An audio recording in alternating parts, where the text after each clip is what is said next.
So dito naman sa ating wireless, makikita natin dyan yung QVLAN, no? Since na mag-VLAN tayo, zoom natin. Yan, makikita natin dyan yung QVLAN settings. So click po natin yan. Tapos dito, kailangan natin siyang i-on yung QVLAN.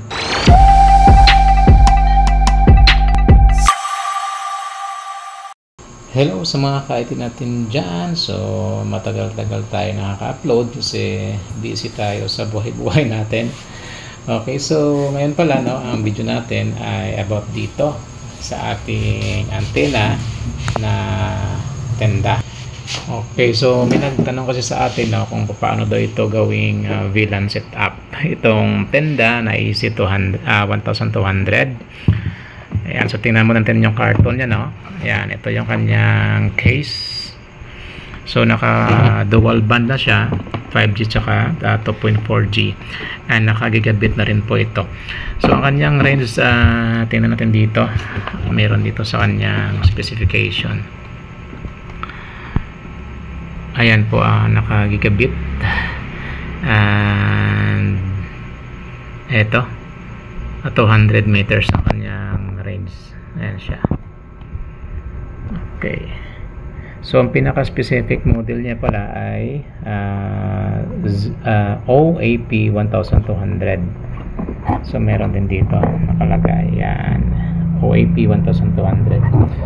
So ito yung kanyang mga applications. So makikita nyo naman dyan sa kanyang carton, no? Network topology. Okay, so proceed tayo, no, sa gagawin natin, no, kung paano daw ito i-VLAN setup para sa ating mga piso Wi-Fi. Okay, so ang gamit natin dito pala ay desktop switch, no? So ibig sabihin nito mga ka-IT, kumbaga magsisilbi na siyang bridge sa dalawang device na mayroong nakaset, no, na VLAN ID. So parang end-to-end to, no? So ito merong VLAN ID na magkaparehas dito sa VLAN ID ng ating antenna. So ito yung ating gamit, yung ating desktop switch. Wala tayong Microtech device or 5v5 device or any device na siyang the-drive ng ating VLAN. So ito lang yung ating naka-VLAN, no? So ang ating piso Wi-Fi tsaka yung ating antenna. Okay, so start na tayo. Okay, ayan. So dito ko muna siguro ilagay para makita natin. Okay, so first of course bukas tayo ng ating Wi-Fi settings sa ating cellphone.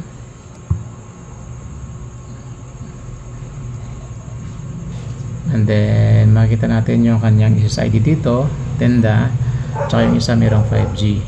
Yan, no? 509820, tsaka yung isa mayroong 5G. So ang gagawin natin dyan, connectin tayo dyan kahit saan. Okay, so connected na tayo mga ka-IT. Connect to device, can provide internet. So pag ganyan, no, bukas tayo ng ating Google Chrome. So lipat natin dito sa unahan. Yan. So mag-open tayo ng ating Google Chrome, no, or any browser natin dyan. Ito. Tapos dito sa taas, i-type lang natin dito yung tenda wifi.com. Yan ang kanyang web address. Yan. Okay, so after that, go lang natin. Ayun. So dito mga ka-IT, meron siyang dalawang mode. Access point mode. Okay, access point mode saka yung isa bridge mode. So sa atin, ang gagawin natin dyan ay access point mode. So dito, i-next lang natin, no? And so after nating next, so kailangan nating, or kung gusto na nating palitan yung kanyang SSID, ay okay lang, no? Kung gusto naman natin palitan mamaya, no, pwede naman, no? So dito ay kailangan nating mag-create pala ng login password para sa ating IP. So combination po ito ng letters, capital, numbers, and special characters. So sa atin, lagyan muna natin, no? Ayan, capital K, ka-IT 1, 2, 3, 4, 5, tapos @ sign lang. And then confirm na natin. 1, 2, 3, 4, 5. Tapos at sign. Then finish lang natin. Oops, parang dito nag-match. Ito. Yan, so finish lang natin. Ayun. So sabi dyan, creating Wi-Fi network, connect later. So antay lang po natin dyan na matapos. Oops.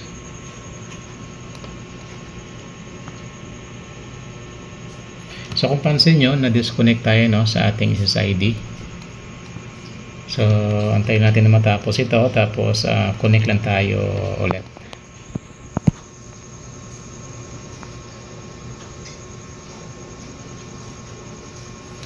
Ayan, so tapos na.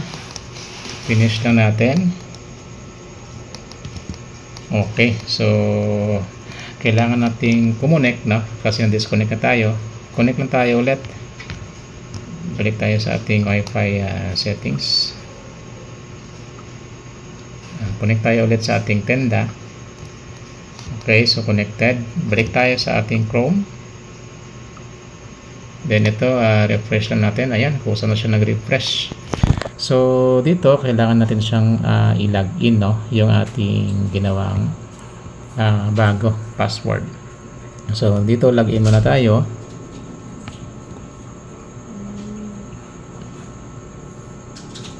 One, two, three, four, five. Tapos click natin yung login. Oops, mali. Click natin yung login. Okay, so nakapasok na tayo mga ka-IT. So ito na yung pinaka interface ng ating antenna. Okay, ng ating tenda AC 1200. So dito, kung pansin nyo, ang kanyang SSID ay ganun pa rin. So kung gusto natin palitan, pwede natin palitan. So dito palitan ko muna. Sabihin natin piece Wi-Fi lang. Tapos save natin. Tapos doon naman tayo sa 5G. Oops. So ito 2.4, doon naman tayo sa 5G. Yan. So palitan natin ng piece Wi-Fi din. So pag-isahin lang natin yung kanyang SSID. Yan. So save lang natin. Okay, save na. So mangyayari, yan, na-disconnect tayo. Okay, so connect tayo ulit.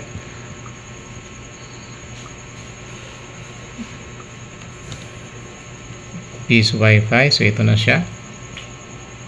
Ito. So connect lang tayo dyan. So connected na nga tayo mga ka-IT, oh. Ayan, oh.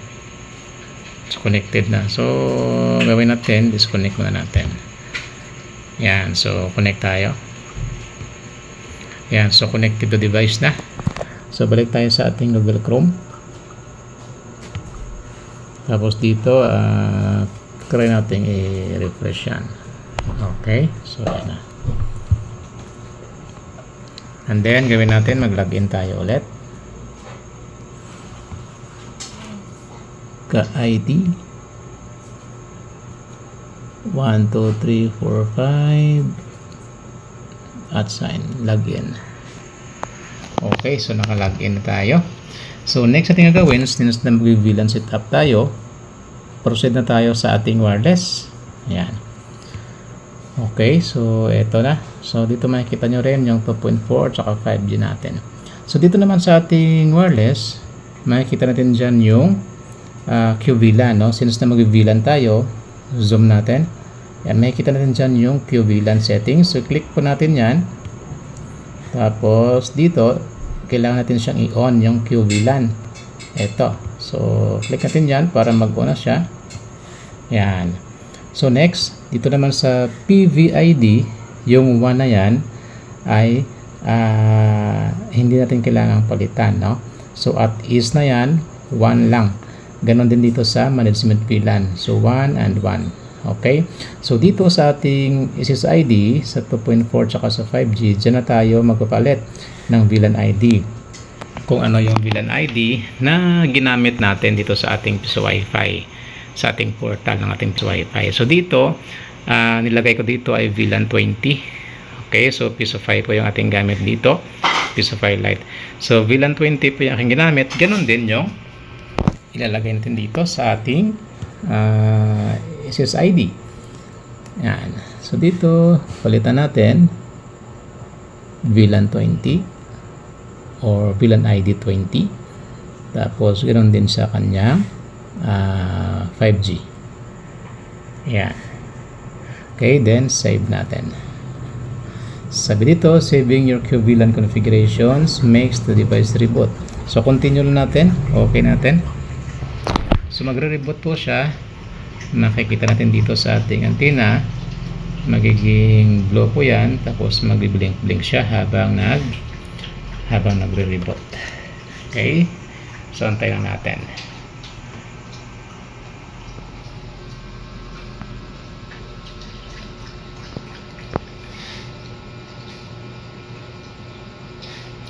So, make sure pa pala no, na hindi pa nakakonect yung ating cable para sa kanyang LAN port, no? Ito siya. Okay, so PoE lang muna. Ito lang muna. Okay, so blinking na po siya. At kung pansin nyo, na disconnect na rin tayo dito sa ating SSID.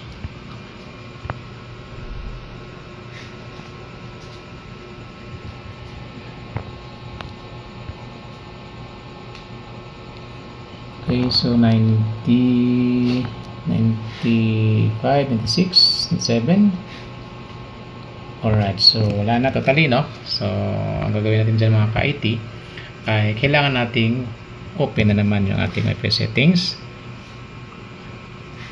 para try na natin connect. So, bago ang lahat, i-connect na natin yung para naman sa kanyang LAN ports sa ating PoE adapter, then papunta sa ating desktop switch. So ito po siya. So once again, no, yung connection nito, ito yung mula sa ating internet. Ito naman yung sa piece wifi natin. Ito yung gray. Papunta po yan sa loob ng ating piece wifi. And then itong blue na isa, ito yung papunta sa PoE adapter ng ating tenda na AP. Okay, so i-connect ko lang muna to.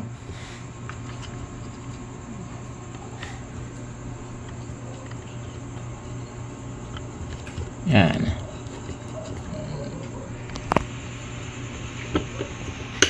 Ayun. Tumunog na. So yun mga ka-IT, umilaw na rin. Ito. Okay. So now, moment of truth tayo. Kung gagana ba yung ating ginawa, kukonect na tayo dito sa ating SSID. Yan. Piece of Wi-Fi. Okay. Connect tayo. Piece of Wi-Fi, try natin kung mag-open yung portal natin.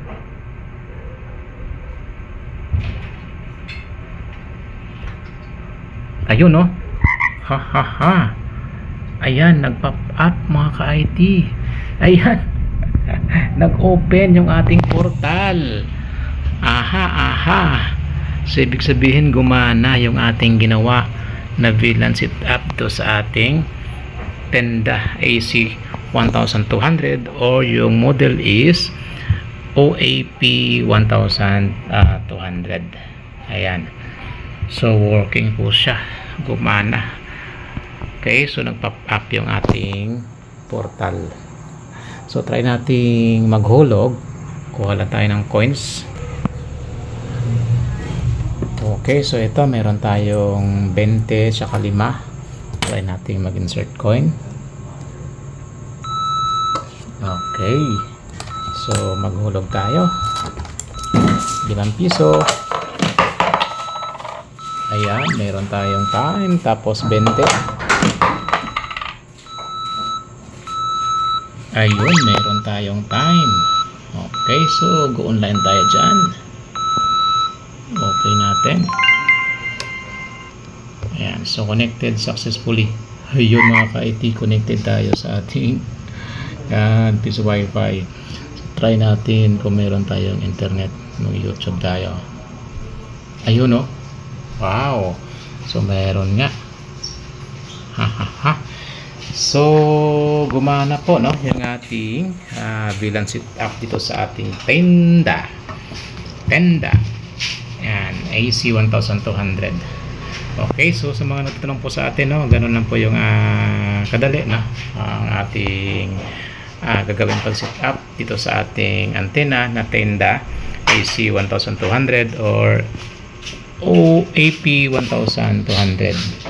Okay, so gumana yan. So sa may mga karagdagang tanong dyan, no, ay pwede naman paki-comment na lang dito sa ating video, and of course pwede rin kayo mag-PM sa ating FB page, Meets, no, yun na yung pangalan ng ating FB page ngayon. So yun yung ating business name.